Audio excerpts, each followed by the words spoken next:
ಆಂಧ್ರ ಪ್ರದೇಶದ ಲೇಪಾಕ್ಷಿಯ ವೀರಭದ್ರ ದೇವಸ್ಥಾನದಲ್ಲಿರುವ ತೇಲುವ ಕಂಬ 16ನೇ ಶತಮಾನದ ಅದ್ಭುತ ವಾಸ್ತುಶಿಲ್ಪವಾಗಿದ್ದು, ಕಂಬಗಳು ಇಲ್ಲಿ ತೇಲುತ್ತವೆ ಎಂಬುದು ಅಚ್ಚರಿಯನ್ನು ಮೂಡಿಸುತ್ತವೆ. ವೀರಭದ್ರ ದೇವಸ್ಥಾನದ ನಾಟ್ಯಮಂಟಪದ ಕಂಬಗಳಲ್ಲಿ ಒಂದಾದ ಇದು ನೆಲವನ್ನು ಸ್ಪರ್ಶಿಸದೆ ಗಾಳಿಯಲ್ಲಿ ತೇಲುತ್ತದೆ ಎಂದು ಹೇಳುತ್ತಾರೆ. ಅಚ್ಯುತರಾಯನ ಆಳ್ವಿಕೆ ಕಾಲದಲ್ಲಿ ವಿರೂಪಣ್ಣ ಮತ್ತು ವೀರಣ್ಣ ಇದನ್ನು ನಿರ್ಮಿಸಿದರು. ಕಂಬಗಳು ತೇಲುತ್ತವೆಯಾ ನೋಡೋಣ. ಲೇಪಾಕ್ಷಿಯಲ್ಲಿರುವಂತಹ ಈ ಒಂದು ದೇವಾಲಯದಲ್ಲಿರುವಂಥ 70 ಕಂಬಗಳಲ್ಲಿ ಇದೊಂದು ಕಂಬ ತೇಲುವ ಕಂಬ ಅಂತ ಹೇಳ್ತಾರೆ. ತೇಲುವ ಕಂಬ ಹೇಗೆ ಅನ್ನೋದನ್ನು ನೋಡೋಣ. ಇದರ ತಳಭಾಗ ನಾವು ಎಲ್ಲೇ ಕೂಡ ನೋಡಿದರೂ ಕೂಡ ನೋಡಿ, ಈ ಥರದಲ್ಲಿ ನಾವು ಹಾಕ್ತಾ ಇದ್ದೇವೆ. ಎಲ್ಲಿ ಕೂಡ ನೆಲಕ್ಕೆ ಟಚ್ ಆಗಿಲ್ಲ, ಅದನ್ನು ಪೂರ್ತಿ ಕಂಬವನ್ನು ಒಮ್ಮೆ ಪರೀಕ್ಷೆ ಮಾಡಿ ನೋಡ್ತಾ ಇದ್ದೇವೆ.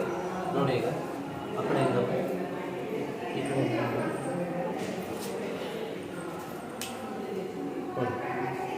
ಇಲ್ಲಿ ಒಂದು ಭಾಗದಲ್ಲಿ ನೆಲಕ್ಕೆ ತಾಗಿರೋದು ಇಲ್ಲಿ ಕಾಣ್ತಾ ಇದೆ. ಬೇರೆ ಯಾವ ಭಾಗದಲ್ಲಿ ಕೂಡ ನೆಲಕ್ಕೆ ಅದು ತಾಗ್ತಾ ಇಲ್ಲ.